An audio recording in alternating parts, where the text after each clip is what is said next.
జై భీమ్. నేను బర్రా ఆనంద్ కుమార్, స్వతంత్ర జనతా పార్టీ రిపబ్లిక్ ఆంధ్రప్రదేశ్ రాష్ట్ర అధ్యక్షుని. సోదరులారా, తమిళనాడు రాష్ట్ర అసెంబ్లీ ఎన్నికల గురించి మొత్తం భారతదేశ వ్యాప్తంగా ఒక సర్వత్రా చర్చ జరుగుతున్న సమయంలో విజయ్ ముఖ్యమంత్రి అవుతాడా లేదా అనే దాని గురించి తమిళనాడు రాష్ట్రంలో కాకుండా తెలుగు రాష్ట్రాల్లో కూడా చాలా ఆతృతగా ఎదురు చూశారు. అవుతాడా అవడా అన్న దాని మీద. అయితే ఆ సమయంలో గవర్నర్ దగ్గరికి వెళ్ళడం రావడం మెజారిటీ అనేది లేదని నడవడం అనేది నడిచే సమయంలో కీలకంగా వినిపించిన పార్టీ పేరు వీసీకే. ఈ వీసీకే పార్టీకి సంబంధించిన ఎమ్మెల్యేలు మద్దతు ఇచ్చినట్లయితే ముఖ్యమంత్రి అవడానికి అవకాశం వస్తుంది, లేకపోతే లేదు అన్న దాని మీద నడుస్తున్నప్పుడు ఆ వీసీకే పేరు సోషల్ మీడియాలో కానీ లేదా ఛానల్స్ లో కానీ చాలా విస్తృతంగా నడిచింది. ఈ వీసీకే పార్టీ గురించి తెలుసుకోవాలని చాలా మంది ప్రయత్నం చేసిన సందర్భాలు కూడా ఉన్నాయి. దాని గురించే ఈరోజు ఈ వీడియో ద్వారా తెలియజేద్దాం అనుకుంటున్నాను. వీసీకే పార్టీ అనేది విదుతలై చిరుతైగల్ కట్చి. వీసీకే అంటే పూర్తి పేరు. ఈ విదుతలై అంటే విముక్తి లేదా స్వేచ్ఛ, చిరుతైగల్ అంటే చిరుతపులుడు, కట్చి అంటే సంఘం లేదా పార్టీ, అంటే విముక్తి చిరుతల పార్టీ అని కూడా అనుకోవచ్చు మన తెలుగులో మనం అనుకున్నట్లయితే. ఈ పార్టీ నేపథ్యం గురించి మనం మాట్లాడాలనుకుంటే పరమ పూజ్య బాబాసాహెబ్ డాక్టర్ భీమ్రావ్ అంబేద్కర్ ఆశయాలను నెరవేరుస్తాం, ఆయన ఆలోచనల్ని ముందుకు నడిపిస్తాం అనే సిద్ధాంతంతో ఏర్పడినటువంటి పార్టీ ఈ వీసీకే పార్టీ. అయితే ఇక్కడ వీసీకే పార్టీ చరిత్ర గురించి ఒకసారి మనం వెనక్కి వెళ్తే మనం 1970లో మహారాష్ట్రలో ఏర్పడినటువంటి దళిత్ ఫాంతర్స్ అనే ఒక ఆర్గనైజేషన్ నుంచి మనం మొదలెట్టాల్సి ఉంటుంది.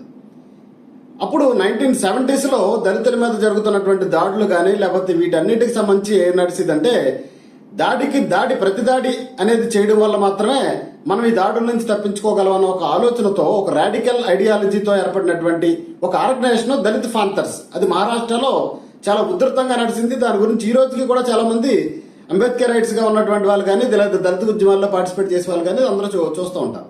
ఈ దళిత్ ఫాంతర్స్ అనేది చాలా స్ట్రాంగ్ గా నడిచింది మహారాష్ట్రలో 1970sలో. ఆ మహారాష్ట్రలో ఏర్పడినటువంటి దళిత్ ఫాంతర్స్ ఉద్యమం నుంచి ఒక ప్రేరణగా తీసుకొని తమిళనాడు రాష్ట్రంలో ఎం మలైచామి గారు అనే ఒక వ్యక్తి, ఆయన దళిత్ ఫాంతర్స్ ఇయాకం అనే ఒక సంస్థని 1982లో ఒకటే తమిళనాడులో ఏర్పాటు చేయడం జరిగింది.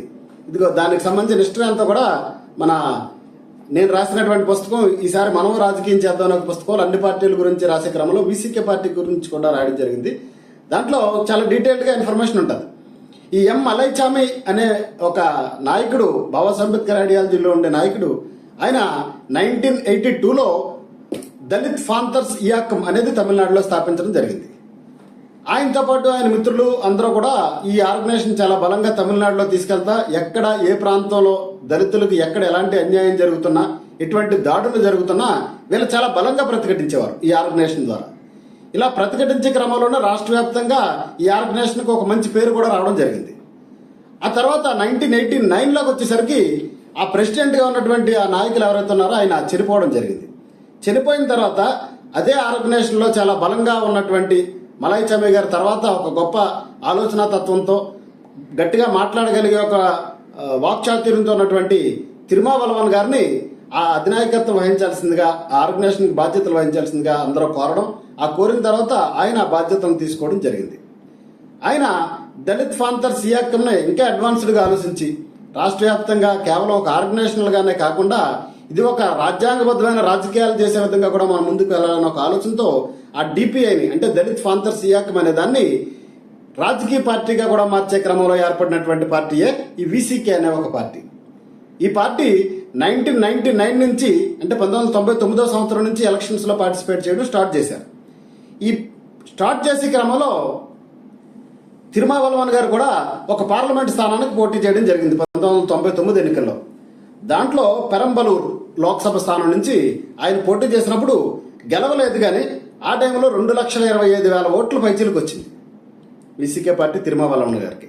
దాంతో మనం కూడా ఎన్నికల్లో పార్టిసిపేట్ చేసి ఓట్లు సంపాదించుకోగలం, రాజకీయంగా ముందుకు నిలదొక్కుకోగలం అనే ఒక ఆలోచన ఏర్పడి ఈ డిపిఐని వీసీకేగా మార్చిన తర్వాత ఈ వీసీకే నుంచి ఎన్నికల్లో పోటీ చేయడం అనేది స్టార్ట్ చేశారు.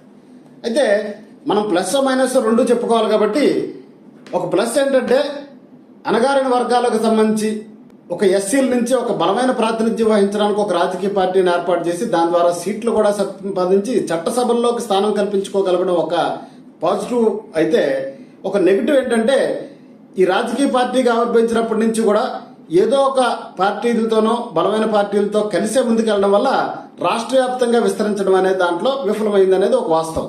వీసీకే పార్టీ తమిళనాడు రాష్ట్ర వ్యాప్తంగా పూర్తిగా అన్ని నియోజకవర్గాల్లోని పోటీ చేస్తూ ఉంటుంటే అక్కడ స్థానిక నాయకత్వం ప్రతి నియోజకవర్గంలోనూ కూడా బలపడి తాము కూడా పోటీ చేస్తారు కాబట్టి వాళ్ళు గట్టిగా పనిచేసుకుంటారు.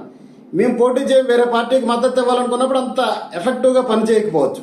ఇదే విధంగా 1999 తర్వాత జరిగిన ఎలక్షన్స్ అన్నిటిలోనూ కూడా ఏదో ఒక ఫ్రంట్కే మద్దతు ఇచ్చుకుంటా ఆ ఫ్రంట్లో భాగస్వాములు అవుతా మాత్రం వెళ్ళడం జరిగింది. ఈ విధంగా 1999 నుంచి 2001 దాకా థర్డ్ ఫ్రంట్ లో ఉండడం జరిగింది. 2001 నుంచి 2004 వరకు ఎన్డీఏలో భాగస్వామి అవ్వడం జరిగింది. 2004 నుంచి 2006 దాకా జనతాదళ్ యునైటెడ్ కూటమిలో భాగస్వామి రావడం జరిగింది. 2006లో డెమోక్రటిక్ పీపుల్స్ అలియన్స్ ఏఐడిఎంకేతో కూటమిలో కలవడం జరిగింది. ఆ తర్వాత 2006 నుంచి 2014 దాకా యూపీఏ కూటమితోని, 2014 నుంచి 15 దాకా డిపిఏ కూటమితోని, 2015-16లో పీపుల్స్ వెల్ఫేర్ ఫ్రంట్ తోని, 2017 నుంచి 23 దాకా యూపీఏ కూటమి, ఆ తర్వాత యూపీఏనే ఇండియాగా మార్చారు కాబట్టి ఆ తర్వాత ఇండియా కూటమితోని ఈ వీసీకే పార్టీ అనేది ఇప్పుడు దాకా నడుస్తుంది. ఇప్పుడు 2026 ఎన్నికల్లో మన విజయ్ ముఖ్యమంత్రిగా ఎన్నుకోవడం జరిగింది కాబట్టి వారికి మద్దతు ఇచ్చి బహుశా కూటమిలో చేరతారా లేదా ఇండియా కూటమిలోనే ఉంటా ఇక్కడ సీట్ల వరకు మద్దతు ఇస్తారన్నది ఇంకా భవిష్యత్తులో తెలుస్తుంది. ఈ విధంగా ఏదో ఒక కూటమిలో భాగస్వాములు అవుతూ ఉండడం వల్ల అన్ని నియోజకవర్గాల్లోనూ పోటీ చేయడంలో శ్రద్ధ చూపించకపోవడం వల్ల పార్టీ బహుశా ఆ తమిళనాడు రాష్ట్రంలో విస్తరించకపోయి ఉండొచ్చు. కానీ ఎస్సీలకు సంబంధించి కానీ లేదా పేద బడుగు బలహీన వర్గాలకు సంబంధించి కానీ ఏదైనా బలమైన వాయిస్ వినిపించాలంటే తమిళనాడు రాష్ట్రంలో వీసీకే బలంగా వినిపిస్తుందన్న ఒక గొప్ప పేరునైతే వీసీకే పార్టీ సంపాదించుకోవడం జరిగింది. ఇక సీట్ల విషయంలో వస్తే 2006 నుంచి సీట్లు సంపాదించడం స్టార్ట్ చేశారు.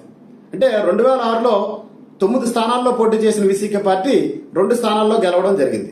ఆ తర్వాత 2011 ఎన్నికల్లోనూ 2016 ఎన్నికల్లోనూ కూడా పోటీ చేసినప్పటికీ సీట్లు సాధించడంలో విఫలం అవడం జరిగింది. అయితే 2021 అసెంబ్లీ ఎన్నికల్లో డిఎంకేతో పొత్తు పెట్టుకుని అక్కడ నడిచిన సందర్భంలో 4 సీట్లని సాధించుకోవడం జరిగింది. 4 ఎమ్మెల్యే సీట్లని సాధించుకోవడం జరిగింది. అదే కాకుండా పార్లమెంట్ లో కూడా చూస్తే 2009లోనే ఒక పార్లమెంట్ సీట్ ని సాధించడం జరిగింది. ఆ తర్వాత 2014లో ఒక సీటు కూడా లేకపోయినప్పటికీ 2019 ఎన్నికల్లోని 2024 లోక్సభ ఎన్నికల్లోని రెండాటిలోనూ కూడా 2 సీట్లు చెప్పిన సాధించుకోవడం జరిగింది. ప్రజెంట్ కూడా లోక్సభలో ఇప్పుడు వీసీకేకు 2 ఎంపీ స్థానాలు ఉండడం అనేది జరిగింది. ఇక్కడ మనం ఒకసారి కనుక కరెక్ట్ గా ఆలోచించినట్లయితే 2021 అసెంబ్లీ ఎన్నికల్లో 4 సీట్లు తెచ్చుకున్నటువంటి వీసీకే పార్టీ ఇప్పుడు 2026లో జరిగిన తమిళనాడు అసెంబ్లీ ఎన్నికల్లో 2 సీట్లకు పడిపోవడం జరిగింది. 4 నుంచి 2కు తగ్గిపోవడం జరిగింది. కానీ ఓట్ల విషయం దగ్గరకు రాబోయేసరికి అక్కడ 4 సీట్లు తెచ్చుకున్నప్పటికీ 4,57,763 ఓట్లు 2021 అసెంబ్లీ తమిళనాడు ఎలక్షన్ లో వస్తే ఇప్పుడు అంతకు మించి 5,40,056 ఓట్లు తెచ్చుకోవడం జరిగింది. అంటే 2 సీట్లు తగ్గిపోయినప్పటికీ ఓట్లు మాత్రం ఇంకో 1,00,000 ఓట్లు ఎక్స్ట్రా పెంచుకోవడం జరిగింది. కాబట్టి ఇది వీసీకే పార్టీ యొక్క నేపథ్యం. అయితే తమిళనాడు రాష్ట్రంలో ఎలాగైతే ఎస్సీలో ఒక రాజకీయ పార్టీని ఏర్పాటు చేసుకుని ఓట్లు సీట్లను సాధించుకుంటున్నారో ఆ విధంగా మరి ఆంధ్రప్రదేశ్ రాష్ట్రంలో మనం ఎందుకు సాధించుకోలేకపోతున్నాం అనే విషయం గురించి మరొక సందర్భంలో మరొక వీడియో ద్వారా తెలియజేద్దాం. వీసీకే పార్టీ యొక్క రాజకీయ వివరాలు తెలియజేయడానికి ఈ వీడియో చేయడం జరిగింది. ఈ వీడియోని ఆలకించే ప్రతి ఒక్కరికి జై భీమ్ తెలియజేసుకున్నాను. జై భీమ్, జై భారత్.